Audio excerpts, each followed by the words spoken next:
Hey y'all, hey Hope, all is well with you. I'm Leslie of LesAnn Creation. Welcome back.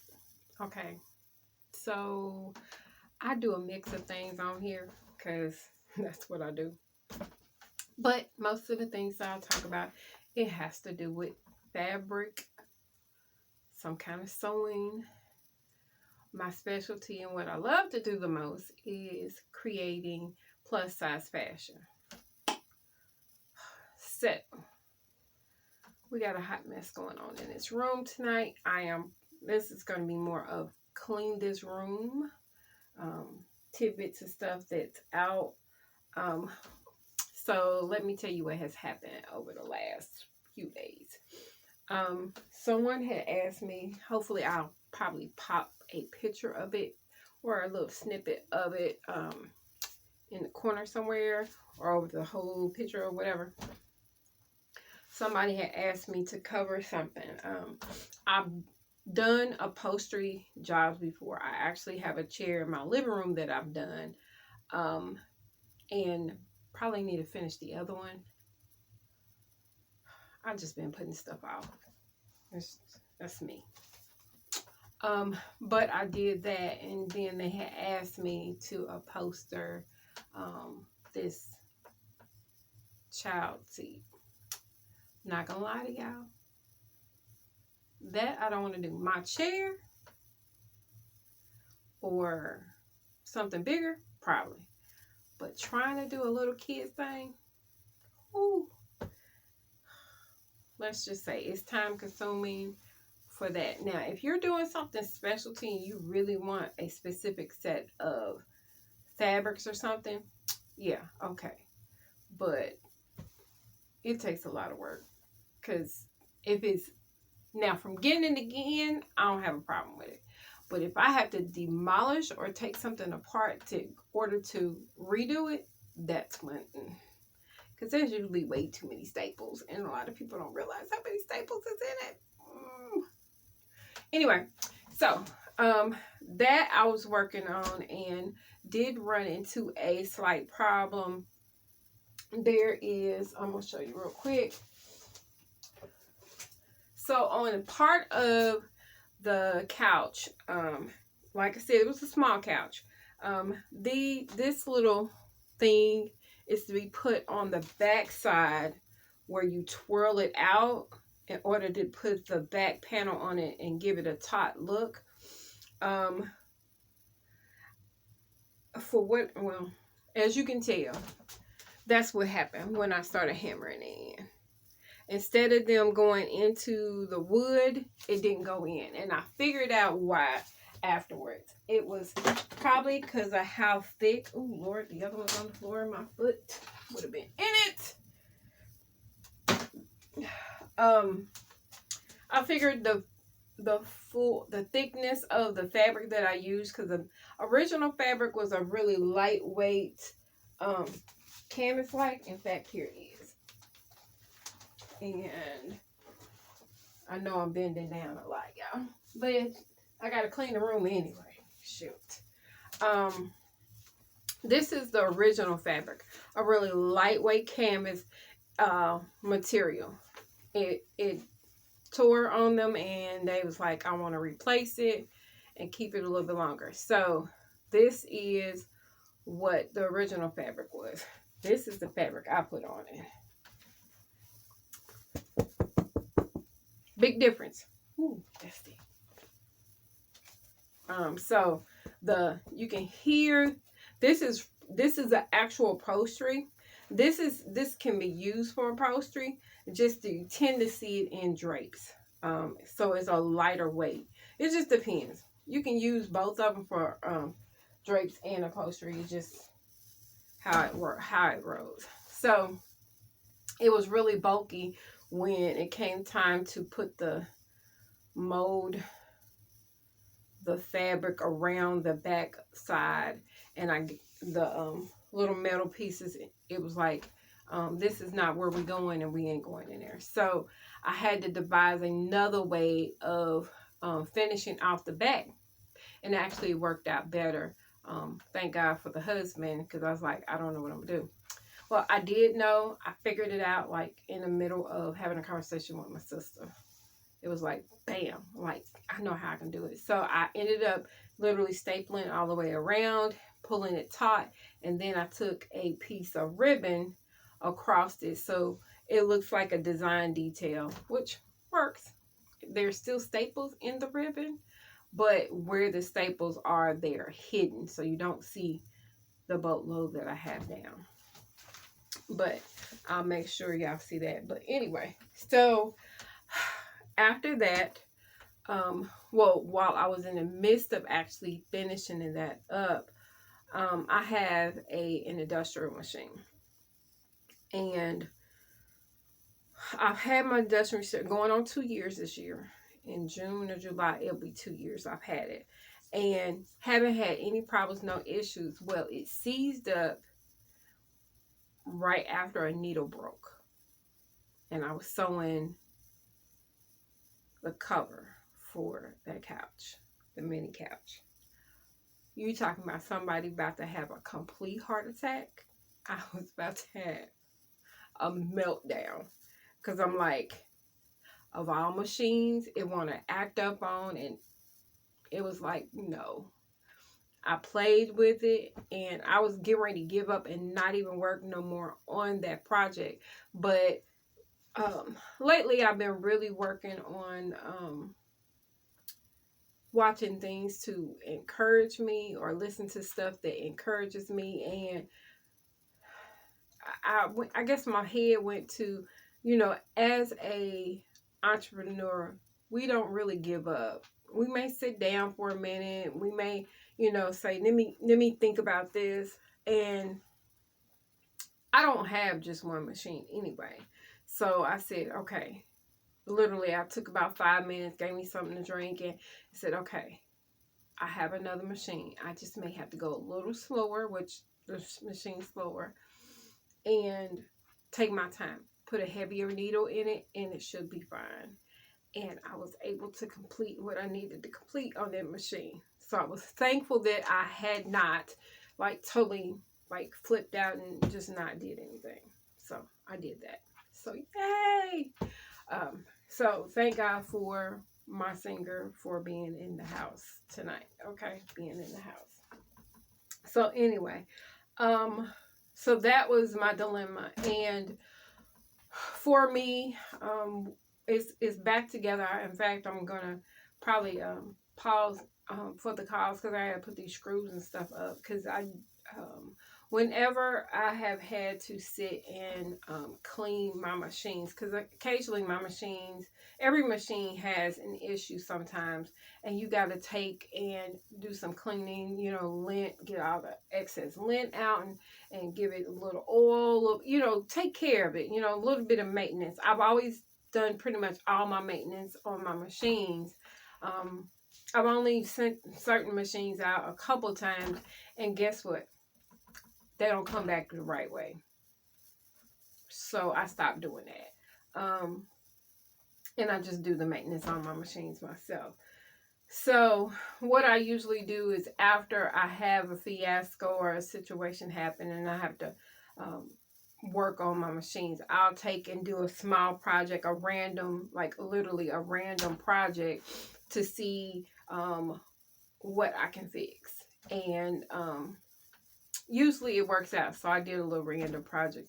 I ain't gonna show you what it is because I done already put it up. It was just something I was playing with. But anyway, so the room is a complete wreck. I have to get the trash out of here because tomorrow is trash day. I have to work on.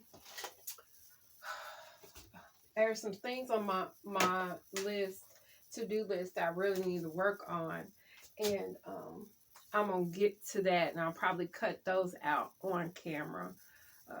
I am making a couple t-shirts this week.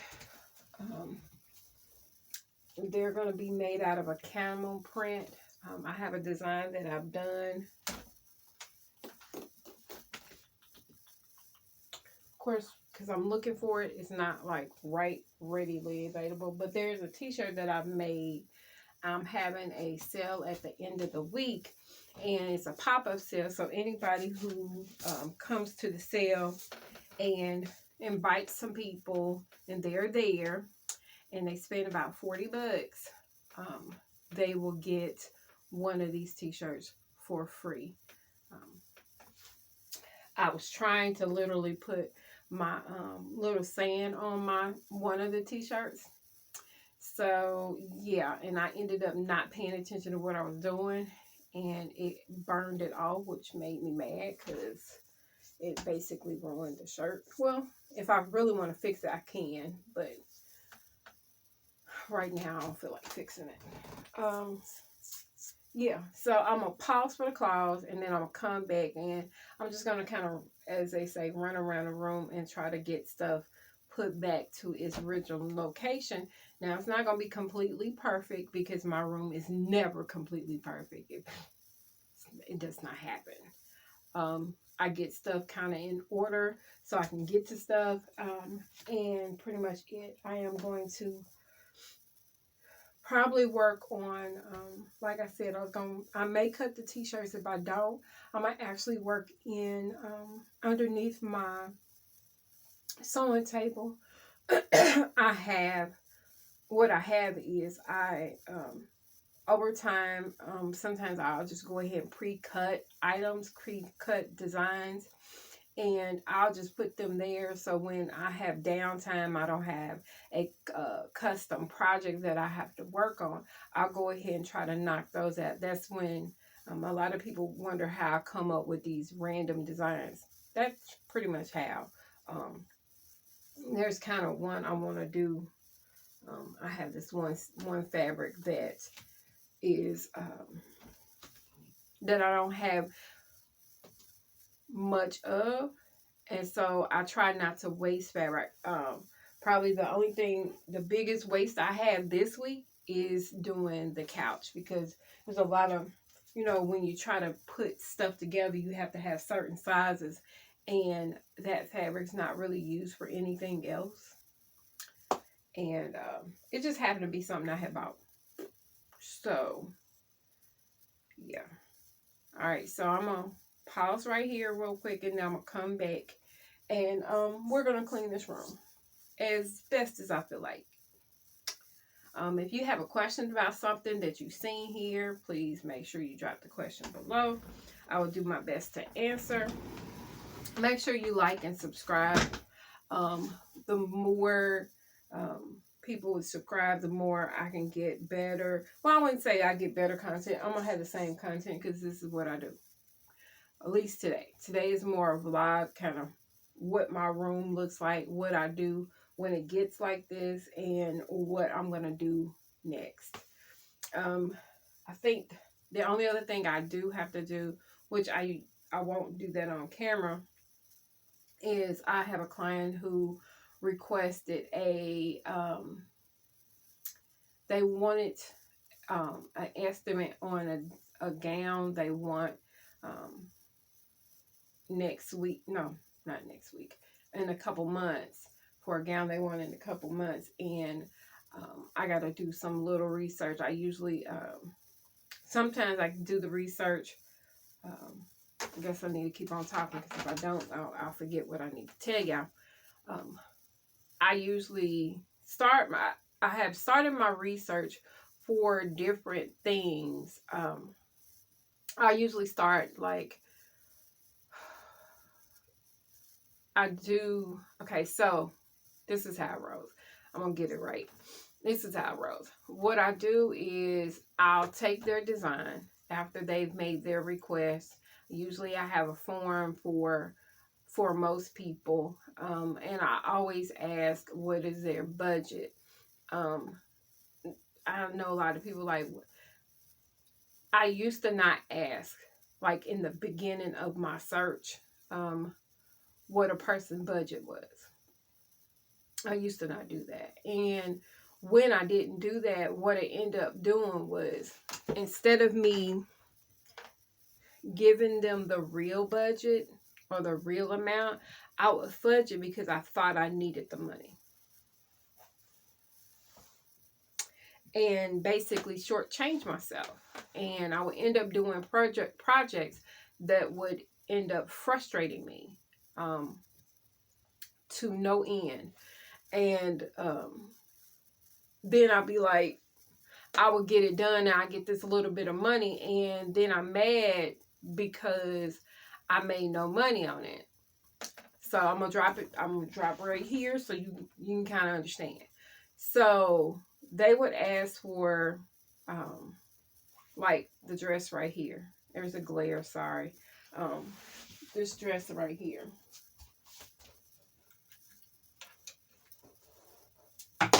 Oops, something like that. And I'll explain the difference. Okay, so they would ask for, this is I call it more of a simple, not real simple, but detail. It's a little detail, but not a whole lot. Okay, it doesn't have pockets, but it does have a zipper down the back. Okay, somebody would ask for a dress like this, and they say, well, I only want to pay $50 for it, if that. And I know people were like, well, that's a good price for a dress. Nope, that's not enough. There is a difference between purchasing a ready-to-wear $50 dress and then purchasing a custom dress for yourself.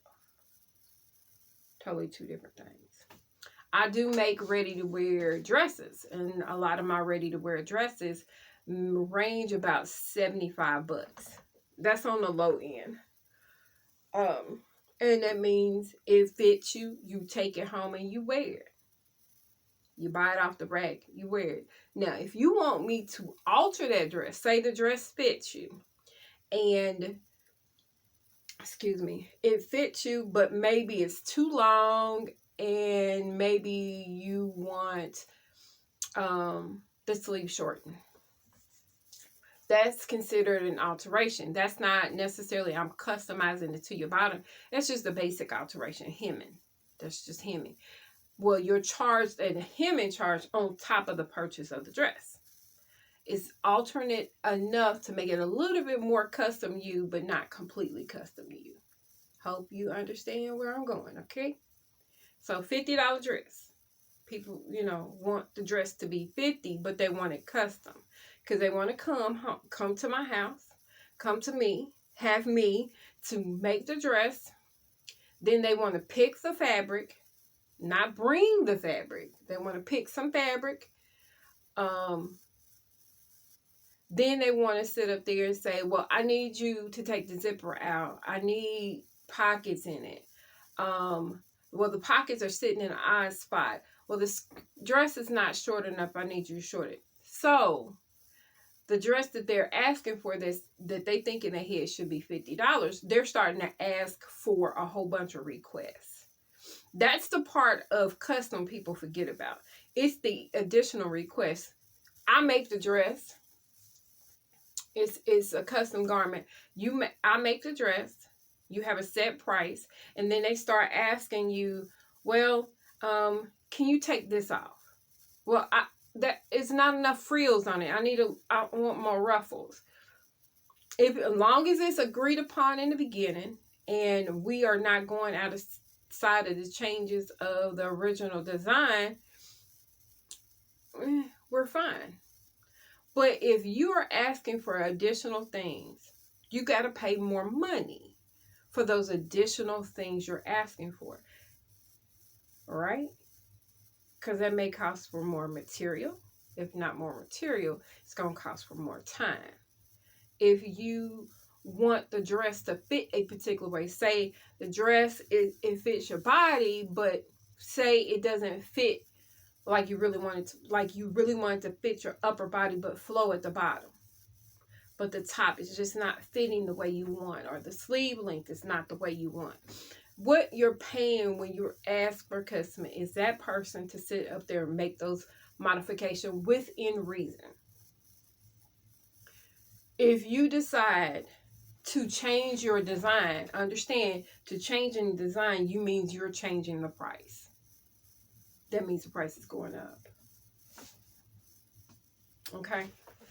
And I have people asking me for a $50 dress.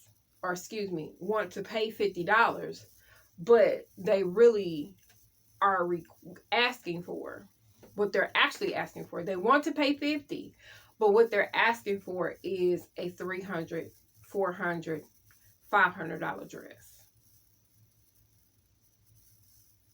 Because you're paying a higher price to be able to make or have things really, really tailored to you. Whereas nobody else can wear it.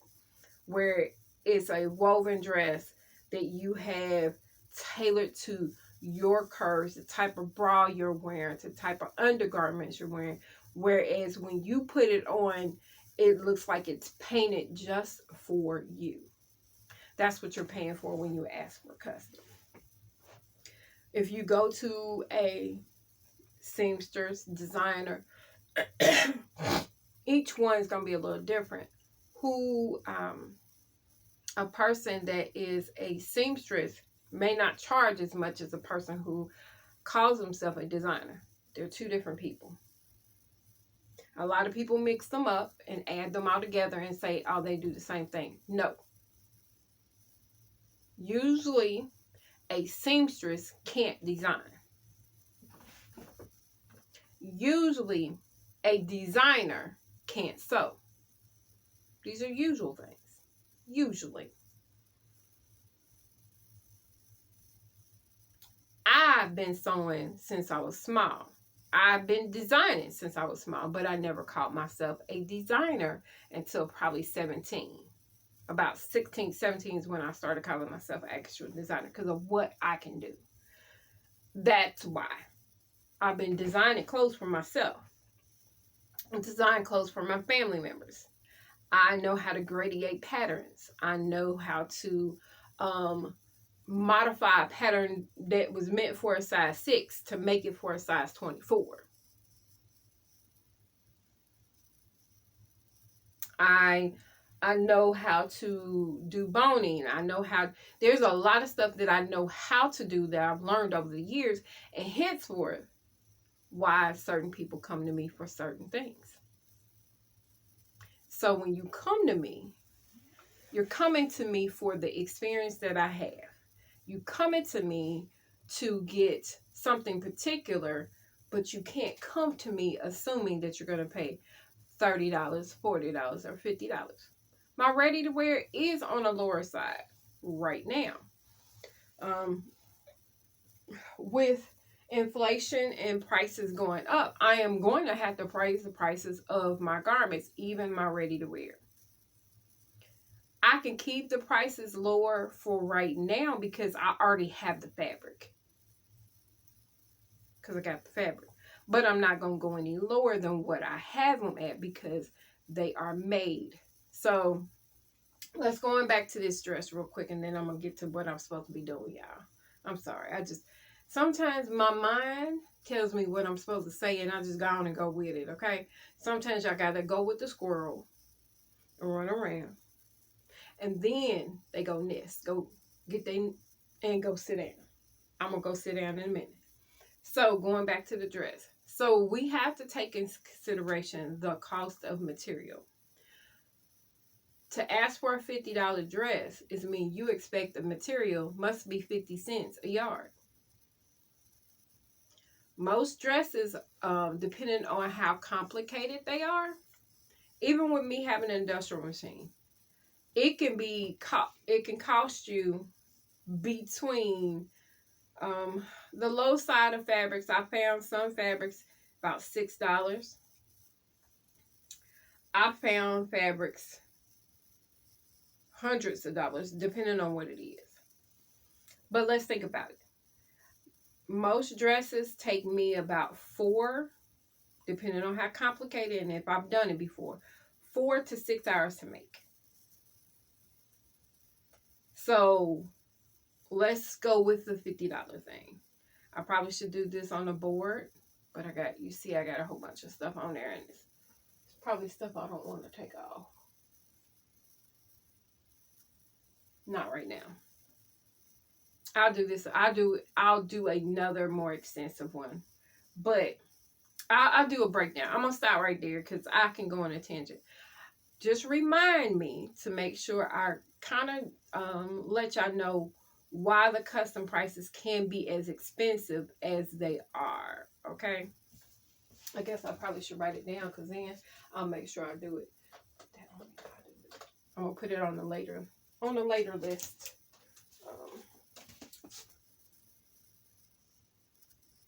Custom pricing and why it's so high.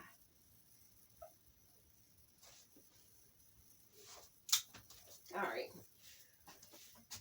That's one way to do it. Okay, so I'm gonna go ahead and first, and I'll give y'all a tidbit so y'all can see why I gotta stop real quick and clean up. Okay. All right. Here you go.